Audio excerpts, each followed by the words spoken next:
Well, good morning, everybody. Thank you for joining us on this important announcement. We're going to hear from some other speakers, but we all know how important mental health awareness is, especially now during this pandemic that has put so much stress on so many people from all walks of life. You know, stress and other kinds of mental health issues don't respect any borders, don't respect any ethnic group, any age group. Everybody is potentially affected. So it's critically important that we address it, understand it, and do everything we can to help those suffering. So I want to introduce, I guess I'm introducing Nicole. I want to introduce Nicole Hampton, Peer Engagement Specialist, Community Care Team, Population Health Department, Norwalk Hospital, to have a few words. Thank you so much for having me here. My name is Nicole Hampton, and I'm here today to speak as a peer in recovery from mental health and addiction. And you know, I want all my fellow Norwalkers to know that you're not alone. I myself experienced, depression, anxiety, coping with grief, managing stress during the pandemic. Norwalk has some of the most phenomenal resources available. I can attest to that. I engage in them myself. So never, feel that too scared to reach out for help. We're all here for you. And you can always go on the hubct.org to tap into many resources. And happy Mental Health Awareness Month. Thank you.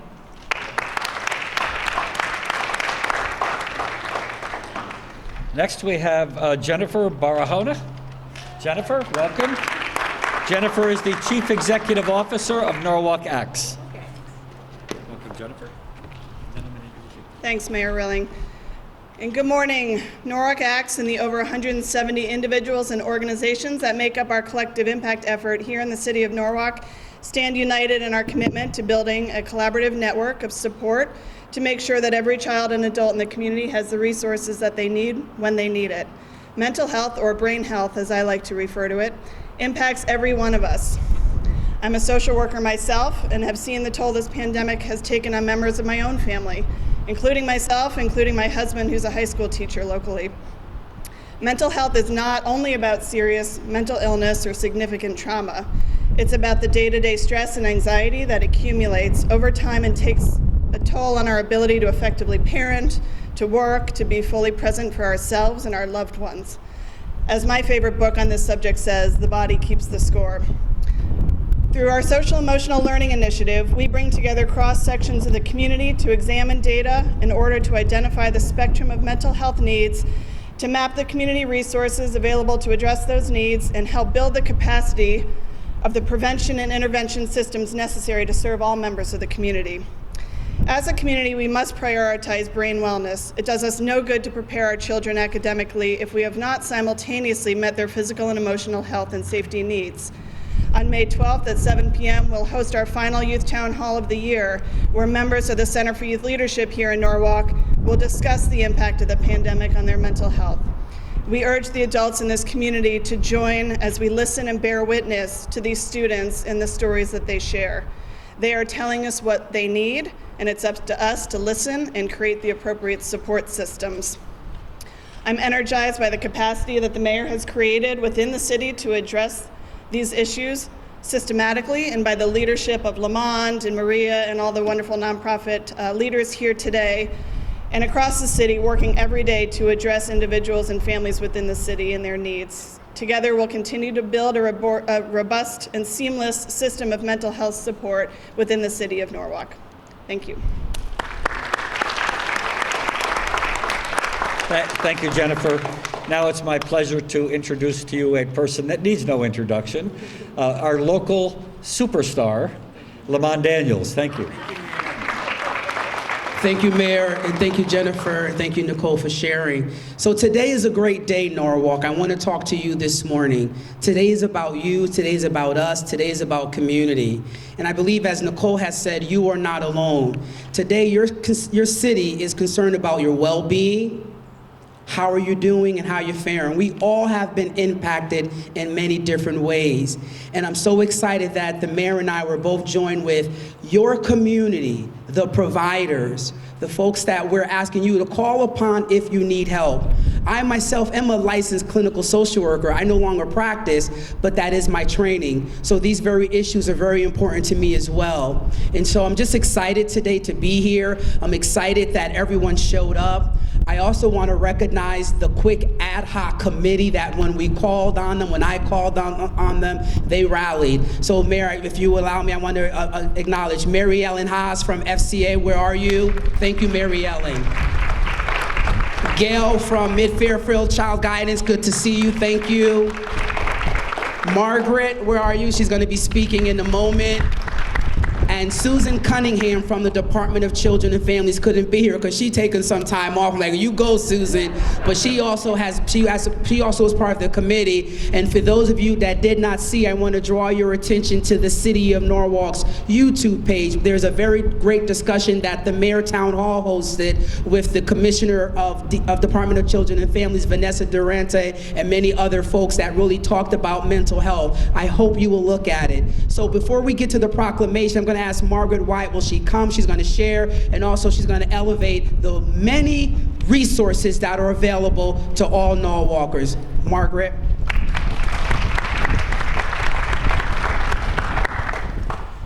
Good windy morning, everybody. I got to tell you, as it is so good for my personal mental health to be here with my fellow Norwalkers after a year of isolation.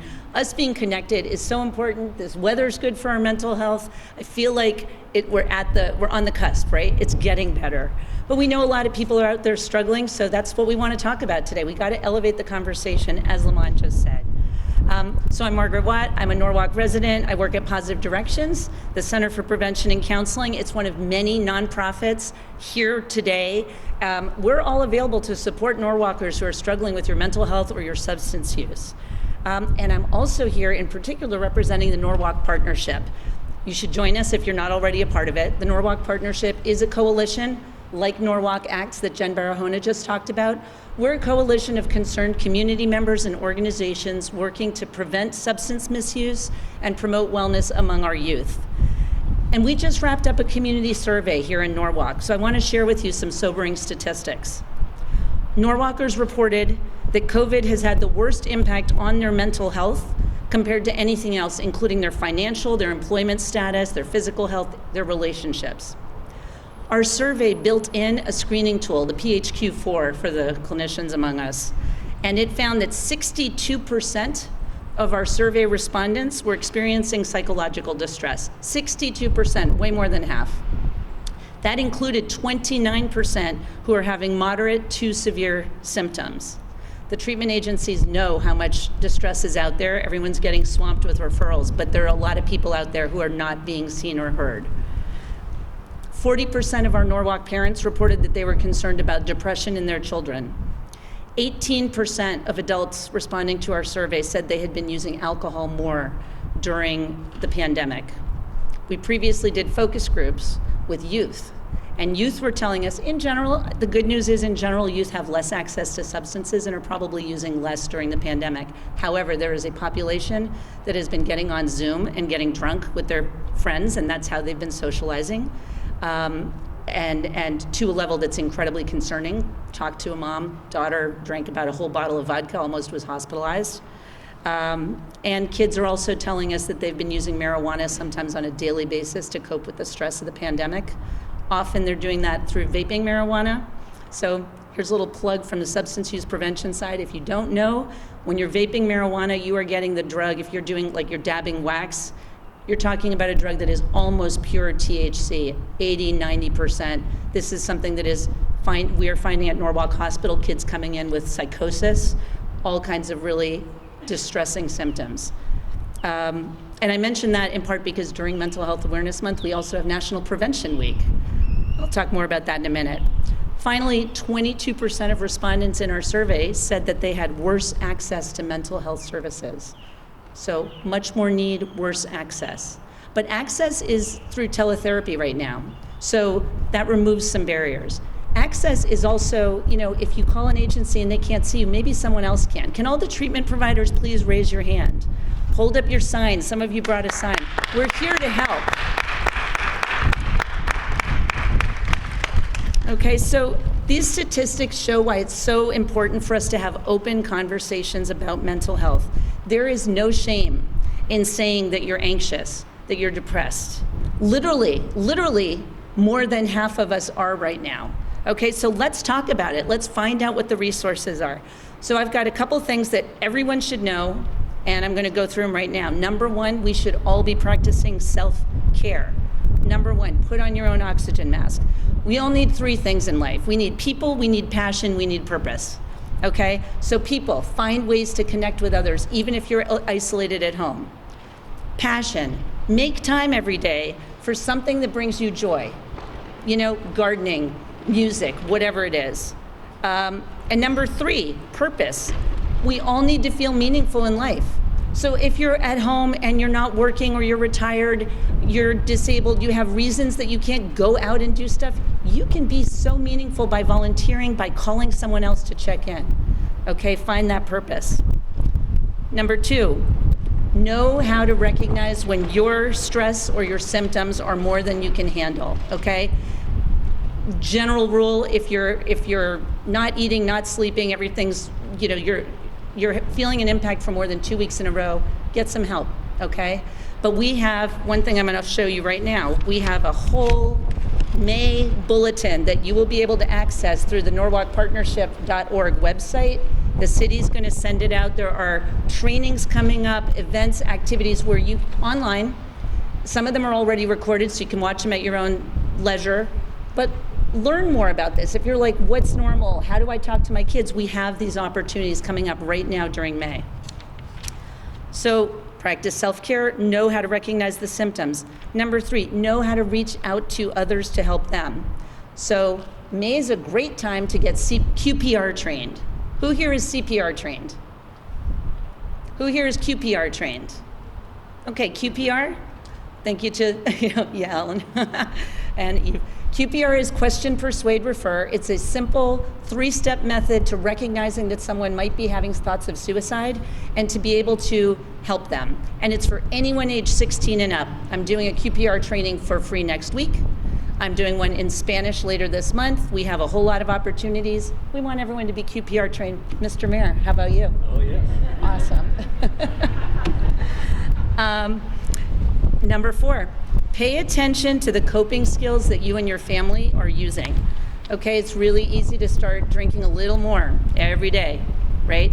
To cope with stress. As we also know, those behaviors can cause more problems. So as I mentioned, second week of May is National Prevention Week. And in our calendar, we have an entire set of ideas for things that families can do, learn, and discuss during that week to talk about risky behaviors and prevention. And finally, know where you can go to get help. We are really proud to be premiering this week from the Norwalk Partnership, and the partnership again involves schools, involves the city, involves everyone. We have a nice 2-page handout of all the many, many behavioral health resources, including crisis lines and peer supports that are available to Norwalkers.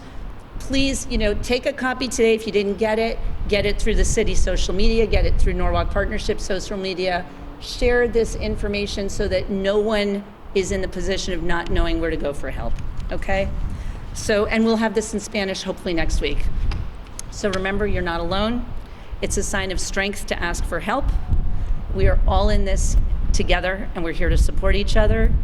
Y para nuestra comunidad hispana o hispanohablante, no estás solo, okay? La ayuda está aquí disponible.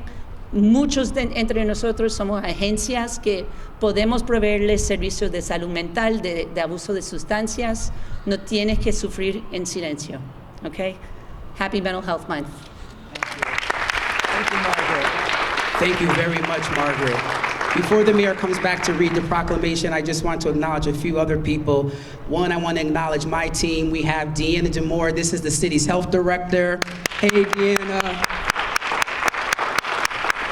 Maria Escalera, who is the city's human services director, Norwalk. Welcome. And I see some of our family navigators here. Shout out to the family navigators. Thank you very much.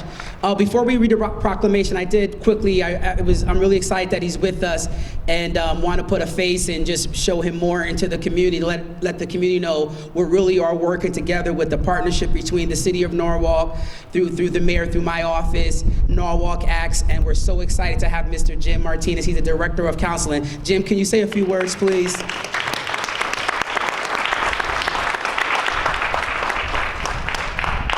Good morning, everyone. It's been an honor and a privilege to be able to be in this role of in partnership and coalition with all the community providers. I mean, they're not Norwalk Public Schools children, they're not your children, they're our children. And so we want to make sure that we provide them with as much support as possible. This has been an unprecedented time, and we have so many supports in place, but we need so much more. And so as a district administrator and director of school counseling, I'm working with our community providers to provide our students and our families with nothing but the best support. Thank you. All right, I'm going to turn it back over to the mayor. We're going to ask Councilman David Hooverman, will he join us with the mayor for the proclamation? All yours, sir. Thank you, Lamont, and thank you, everybody. I have to take off the mask because my glasses will fog up. And without my glasses, I won't be able to read the proclamation. But, as Lamont mentioned the other night, last Wednesday, the fourth in a series of town hall meetings, we addressed mental health and how we can help each other, what resources are available. And one of the big resources that they talked about that night was 211. That's available to anybody. And call 211. They'll give you direction as to where you can find the help that you need. And again, it's awareness. It's knowing how to approach somebody that you may suspect is having difficulty. It can manifest itself in something as minor as sleeplessness. That could be a part of stress. It could be increased level of anxiety. It could be increased depression or chronic depression, increased substance use. And there's so many different ways that this manifests itself that there's no one magic umbrella that you can identify. So just be aware of your surroundings, be aware of the people you know, be aware of the people in your family, your friends, relatives, so that when the time arises, you'll be prepared to help them, and when you help them, you're helping yourself, because that's really what we're all about. We are all human beings, and we have social and emotional needs. And when our social was dragged away from us, ripped out from under us suddenly last March, we didn't know how to respond to it. At first, it was just very confusing, and then it just got very, very frustrating, and everybody had trouble dealing with it. It's important that we recognize Mental Health Awareness Month, because awareness and tools that you can use, that's going to help you do what we need to do to help other people. So Mental Health Awareness Month, May 2021, whereas Mental Health Awareness Month has been observed in the United States annually since 1949. Whereas each year millions of people face the reality of living with a mental illness, and our culture, beliefs, sexual identity, values, race, and language all affect how we perceive and experience mental health conditions. Whereas mental health conditions do not discriminate based on race, color, gender, or identity, anyone can experience the challenges of mental health illness regardless of background. And whereas 1 in 5 adults and 1 in 6 youth across the country experience a mental health condition every year. And whereas recent survey data shows COVID-19 has had a negative impact on Norwalkers' emotional well-being, and residents report less access to health care and mental health supports. And whereas we share the importance of care in our relationships to others in mental health treatment and services, and in support and education to millions of people, families, caregivers, and loved ones affected by mental illness. And whereas together we can realize our shared vision of a nation where anyone affected by mental illness can get the appropriate support and quality of care to live healthy, fulfilling lives. A nation where no one feels alone in their struggle. Now therefore, I, Harry W. Rilling, Mayor of the City of Norwalk, Connecticut, do hereby proclaim the month of May 2021 as Mental Health Awareness Month in Norwalk, and in doing so, encourage residents to join us in raising awareness about mental health, fighting stigma, providing support and education, and advocating for policies that support people with mental illness and their families. In witness whereof, I've set my hand and caused the seal of the City of Norwalk, Connecticut, to be affixed on this 30th day of April 2021. Thank you.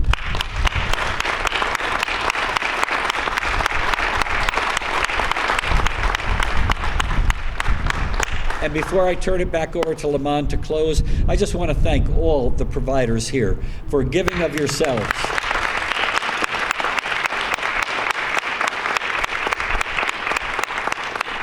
I know with speaking to many of you, it's a labor of love. You don't only give of your time, your energy, but you give of your heart. And that's truly, truly critical to helping us move forward. So thank you.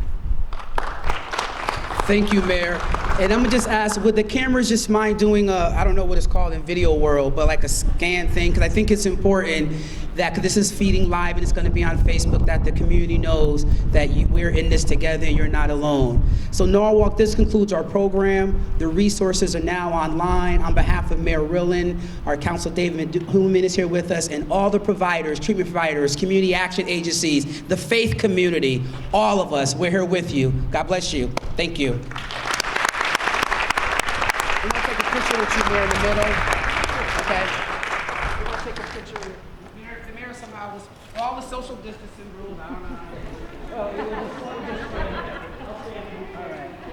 I'll be the thorn between the rules. Everybody smile. Come on in. Are you in? That's why I should put my mask on.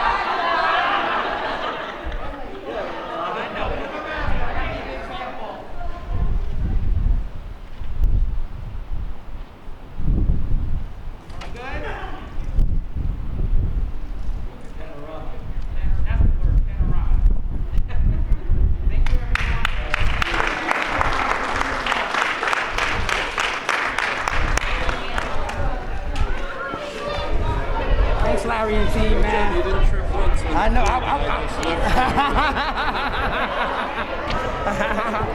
Thank you, sir. Doing well. Doing really well.